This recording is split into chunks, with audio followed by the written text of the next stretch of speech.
Nagsimula ang kwentong ito sa isang kagubatan. May babaeng naglalakad sa mapuno at masukal na bahagi ng kagubatan. May dala-dala itong mapa. Tinignan niya ito. Dumaan ito sa bridge at pinagmamasdan ang kapaligiran. May nakita itong upuan at lamesa. Huminto muna ang babae doon at kinuha niya ulit ang mapa at tinignan niya ito. Sinulatan ito ng babae at minarkahan ang kanyang napuntahan at nagsulat sa kanyang notebook. Ang babaeng ito ay si Jill. Umuwi na ang babae at naligo ito at kinausap ito ng kanyang kapatid. Pagkatapos ay naghanda sila ng makakain. Kinagabihan ay umalis ang babae, hiniram ng kapatid niyang babae ang kotse at nagpunta ito sa Gifi. Nakipag-sparring ito sa isang lalaki at natatalo na ang babae pero nakabawi ito at pinagsasapak niya ang lalaki. Inawat sila ng Gifi instructor.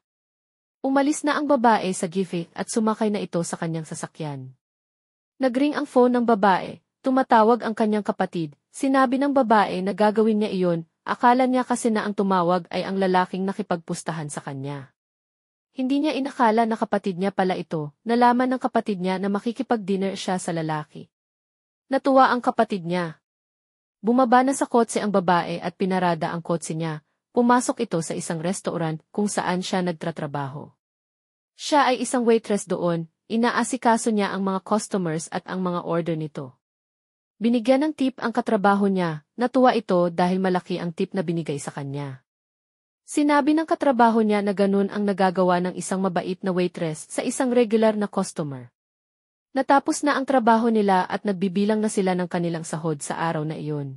Natapos na sila magbilang at umuwi na ang babae. Habang naglalakad ito sa labas ay may nakasalubong itong lalaking nakahood. Iniwasan ito ng babae. Sumakay na sa kotse ang babae, nakarating na ito sa bahay nila. Pumunta ito sa kwarto ng kapatid niya pero wala ito doon. Hinanap ito ng kapatid niya at tinignan ang bawat sulok ng bahay nila. Tinignan niya din ang mga gamit nito, nakita niya na konti na lamang ang nandoo. Tinawagan niya ang kapatid niya pero hindi ito sumasagot. Nakita nito ang singsing at pinulot niya ito. Dali-daling umalis ang babae at pumunta ito sa police station at may dala-dala itong mga papeles. Sinabi nito na nagbalik na ang lalaking dating nagkidnap sa kanya, nagpapanik na si Jill. Sinabi ni Jill na kinidnap ng lalaking ito ang kapatid niyang si Molly. Sinabi ng mga detective kung paano niya nasabi na nagbalik na ang dating nagkidnap kay Jill. Sinabi naman ni Jill na alam niyang babalik ang lalaking iyon. Sinabi din ni Jill na ang lalaking iyon din ang nagkidnap sa kanyang kapatid na si Molly. Hindi naniniwala ang mga detective sa police station kahit ang lieutenant ay hindi rin naniniwala. Sinabi ng lieutenant na nitong isang linggo ang nakararan ay may isang babaeng nawawala at nagpunta sa police station ang mga magulang nito at nireport na kinidnap ito. Sinabi ng mga magulang nito na responsable ang babae at hindi umuuwi ng gabi sa kanilang bahay. Base sa naging investigasyon ay nagpunta ang babae sa isang motel kasama ng kanyang kasintahan, pinayuhan ng lieutenant na umuwi si Jill. At magpahinga dahil alam nitong gising ito hanggang gabi dahil sa trabaho nito. Nag-walk out na ang lieutenant, sumunod na din ang mga detective nito sa kanya. Nagalit si Jill dahil walang pakialam ang mga detective sa kanya. Umalis ito at isang bagong detective ang lumapit kay Jill. Nagpakilala ito at binigyan ito ng name card para kung kailangan ang tulong ni Jill ay pwede nitong tawagan ang bagong detective. Habang palabas si Jill ay tumawag ang boyfriend ni Molly. Sinabi nito na hindi nito kasama si Molly. At baka nakipag-inuman lamang si Molly sa mga kaibigan niya. Umalis na si Molly ng police station. Kinuwento ng lieutenant sa bagong detective ang nangyari kay Jill noon. Sinabi ng lieutenant na nakidnap noon si Jill at natagpuan ito sa isang kagubatan at punong-puno ito ng putik sa katawan niya. Sinabi ni Jill sa mga pulis noon na kinidnap siya ng isang lalaki habang siya ay natutulog at dinala siya sa kagubatan. Inimbestigahan iyon ng mga pulis at mga detectives pero ni isa ay wala silang nakita.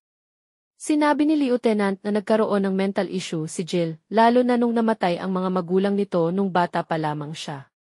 Umuwi si Jill at naghanap ng mga paraan para mahanap ang kapatid niya. Dumating ang boyfriend ni Molly at tinanong nito si Jill kung ano ang suot ni Molly bago ito matulog. Sinabi ni Jill na nakapajama ito. Nakita ng boyfriend ni Molly ang pajama sa labahan ni Molly. Sinabi nito na kaparehong pajama iyon ng suot ni Molly. Sabi ni Jill ay hindi daw magkaibang design daw iyon pero parehong pajama. Umalis na ang boyfriend ni Molly, sumakay ito sa sasakyan at umalis na. Nakita ni Jill ang matandang kapitbahay nila na nag-aayos ng mga tanim na bulaklak. Nilapitan ito ni Jill at tinanong kung may napansin ba ito o ingay na narinig ng mga bandang alauna ng madaling araw. Sinabi naman ng matandang babae na wala silang napansin o narinig dahil 10:00 pa lamang ay tulog na silang mag-asawa. Sinabi ng matanda na tanungin niya ang matandang lalaki na nakatira sa tapat nilang bahay. Hindi raw kasi natutulog iyon simula nung namatay ang asawa nito. Pumunta doon si Jill at kumatok. Pinagbuksan ito ng pinto ng matandang lalaki at tinanong ito ni Jill kung may napansin ba itong mga inay o kung anumang kahina-hinala sa taap ng bahay nila. Sinabi ng matanda na wala siyang interes sa tanong ni Jill. Sasaraduhan na sana siya ng pinto ng matanda pero bigla itong nagsalita. Sinabi ng matandang lalaki na may narinig itong ingay ng bandang alauna ng madaling araw. Isang kotse ang nakaparada sa tapat daw ng bahay nila Jill, sabi ng matandang lalaki. Bumusina daw ito ng malakas. Tinanong ni Jill kung nakita ba nito ang driver ng sasakyan. Sinabi naman ng matanda na hindi niya nakita iyon dahil masyadong madilim at ang nakita niya lamang ay ang tatak ng van. Ito ay all hours. Nagpasalamat si Jill sa matandang lalaki at pumasok na sa loob ng bahay nila. Binuksan ni Jill ang laptop niya at naghanap ng van na sinasabi ng matanda.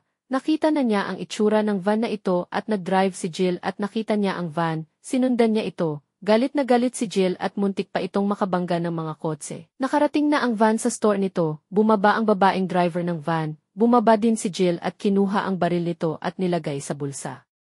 Nagalit ang babaeng driver dahil muntik na silang magkabanggaan ni Jill. Nagsorry si Jill at pumasok ito sa loob ng store. Kinausap ni Jill ang may-ari ng store at tinanong kung may ginawa ba sila sa address ni Jill ng mga bandang gabi. Sinabi ng may-ari ay wala silang ginawa noon dahil 6 pa lamang ay wala nang gumagamit ng van at natigil na nag-operasyon nila ng araw na iyon. Hindi makapaniwala si Jill dahil sinabi nito na may nakakita sa van ng may-ari ng store nung bandang alauna ng madaling araw.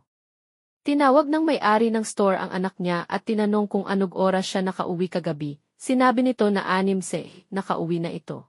Hindi pa rin makapaniwala si Jill kaya umalis na lamang ito. Habang nasa garahe si Jill ay nakita niya ang van at nilapitan niya ito at tinignan. Nakita niya na may resibo sa loob kaya binuksan niya ang pinto ng van at pumasok sa loob para kunin ang resibo. Lumabas ang anak ng may-ari ng store at tinanong si Jill kung anong ginagawa niya sa loob ng van. Tinutkan ito ng baril ni Jill. Natakot ang lalaki at nagsalita na ito. Sinabi niya na may humiram ng van ng gabing iyon at binayaran daw nito ang lalaki ng malaking halaga at pagkagising niya daw ng umaga ay nagulat na lamang siya na andon na ulit ang van. Tinanong ni Jill kung anong itsura ng lalaki. Sinabi ng anak may-ari ng store ito daw ay matangkad at Digger ang pangalan. Lumabas na ang may-ari ng store at tumakbo na si Jill papasok sa kotse niya dala-dala ang resibo. Sinubukan nilang pigila ito pero hindi na nila ito napigilan pa. Humarurot ito ng takbo, nag-file ng kaso ang mag-ari ng store at ang anak nito. Nalaman ito ng lieutenant at inalerto niya ang mga kapulisan. Pumunta si Jill sa isang hardware store at tinanong ang manager dito.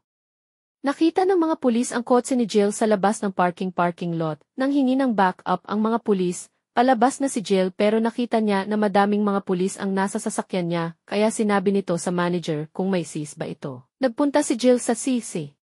Doon ay may nakita si Jill na isang labasan pero nakalock ito.